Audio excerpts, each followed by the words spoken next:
nombre del Padre, del Hijo, del Espíritu Santo. Amén. Muy buenos días, mis queridos hermanos. Vamos a escuchar cuál es el mensaje que nos da el Señor en este día a través del Evangelio de San Lucas, capítulo 4, versículos del 16 al 30. Que el Señor esté con ustedes. Lectura del Santo Evangelio según San Lucas. Gloria a ti, Señor. En aquel tiempo, Jesús fue a Nazaret, donde se había criado. Entró en la sinagoga, como era su costumbre hacerlo los sábados, y se levantó para hacer la lectura. Le entregaron el volumen del profeta Isaías, lo desenrolló y encontró el pasaje donde está escrito: El Espíritu del Señor está sobre mí, porque Él me ha ungido para llevar a los pobres la buena nueva, para anunciar la liberación a los cautivos y la curación a los ciegos, para dar libertad a los oprimidos y proclamar el año de gracia del Señor. Enrolló el volumen, lo devolvió al encargado y se sentó. Los ojos de todos los asistentes a la sinagoga estaban fijos en él. Entonces comenzó a hablar diciendo: Hoy se cumplen las escrituras que acaban de escuchar.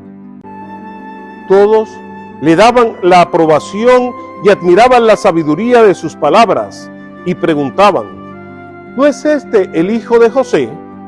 Jesús les dijo: seguramente me dirán aquel refrán: médico, cúrate a ti mismo y haz aquí en tu tierra todos esos prodigios que hemos oído que has hecho en Cafarnaúm.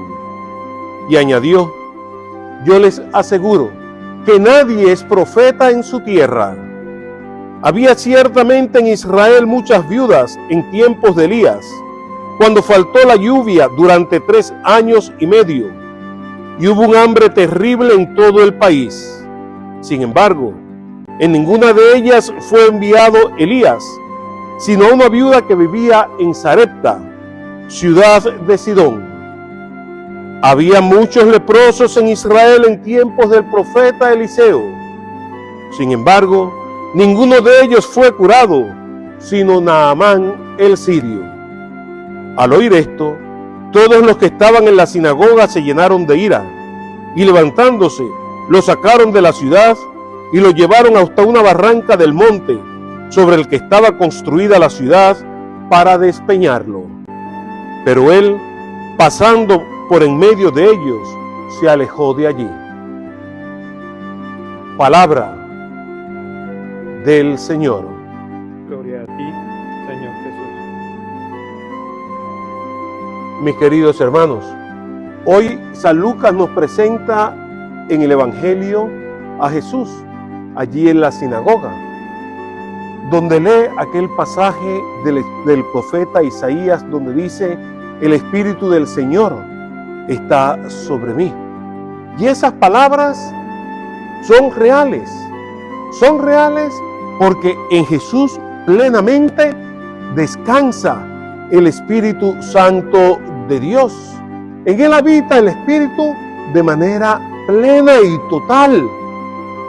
Y dar la liberación a los pobres, devolver la vista a los ciegos, que los cojos puedan caminar, que el mudo pueda hablar, que el sordo pueda oír. Esa es precisamente la misión a la que Jesús ha venido aquí en la tierra. Él ha venido a sanarnos, no solamente espiritual, sino corporalmente. Ha venido a sanarnos por medio de la palabra de Dios, esa palabra que es viva y eficaz, esa palabra que tiene fuerza en sí mismo. Y por eso ese evangelio, esa palabra de Dios, es una realidad no solamente en el momento de Jesús, sino es también una realidad en nuestro día hoy, en nuestro momento presente. Por eso necesitamos aprender a escuchar y a atender esa palabra de Dios como lo que es palabra de vida, una palabra que tiene fuerza transformadora en el ser humano, una palabra que si la escuchamos con fe y tratamos de vivirla, va a transformar toda nuestra realidad y nos va a identificar más plenamente con Dios. Nos va a ayudar a vivir más profundamente el evangelio de la salvación, porque la palabra de Dios quiere hacerse vida, y quiere hacerse vida ¿dónde y cómo? En nuestro corazón. Quiere hacerse vida en lo interior de nosotros, para desde dentro de nosotros ir transformándonos, ir cambiándonos. Por eso repito, mis queridos hermanos, aceptemos esta palabra de Dios como lo que es: palabra de salvación, palabra de amor. El no aceptar la palabra de Dios fue lo que llevó a los judíos a crucificar a Jesús, y es lo que nos lleva a nosotros a rechazar al Señor y a vivir nuestra vida a espaldas de Dios. Y cada vez que vivimos la vida a espaldas de Dios, todas esas acciones que hacemos nosotros en contra de la ley de Dios, de la voluntad del Señor, ¿en qué terminan? En la crucifixión de Cristo Jesús. Porque vivir al margen de esa palabra de vida conlleva a esto, a crucificar nuevamente a Cristo. Y esas dos actitudes siguen siendo una realidad hoy en cada uno de nosotros. No en los que están allá afuera, sino también en mi vida. Porque oímos la palabra de Dios, oímos el evangelio, pero ¿aceptamos realmente este evangelio? ¿Somos capaces de decir, como dijo María, hágase en mí según tu palabra, y dejar que esa palabra se encarnara en ella y llenara su vida y transformara todo su ser?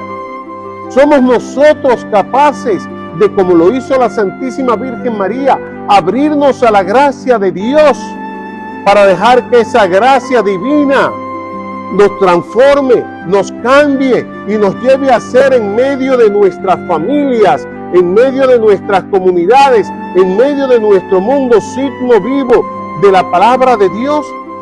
Esas palabras que dijo Jesús hoy se cumplen, esas escrituras que acaban de escuchar.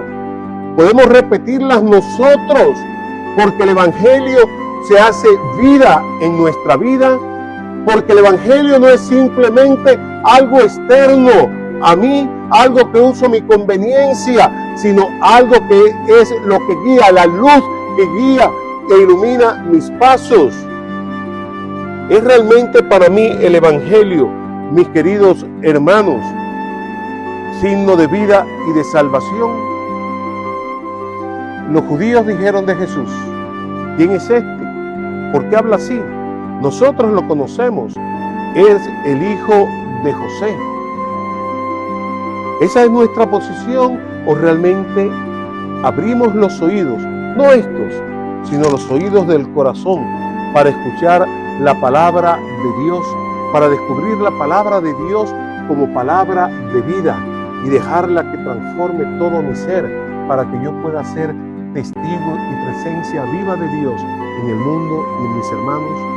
Mis queridos hermanos, en el Evangelio de Lucas hoy se nos invita a abrirnos a la palabra de Dios, a conocer la palabra de Dios. Ojalá que la Biblia no siga siendo un libro empolvado en nuestros hogares, sino ojalá que tomemos conciencia de la necesidad que tenemos de leer la Biblia para poder conocer a Dios, para poder amar a Dios, porque si no conocemos esta palabra de Dios, no vamos a conocer a Dios, no podremos amar a Dios verdaderamente. Por eso, ojalá, mis hermanos queridos, que desempolvamos nuestras Biblias, empecemos a leer nuestras Biblias y a leerla con un verdadero espíritu de fe, para que podamos decir, como dijo Jesús, hoy se cumplen estas escrituras, porque esa palabra de Dios haya transformado, haya convertido nuestra vida y nos haya identificado a nosotros con la santa voluntad de Dios. Recen por mí, mis hermanos, que yo rezo por ustedes. Que Dios me los bendiga. En el nombre del Padre, del Hijo y del Espíritu Santo. Amén.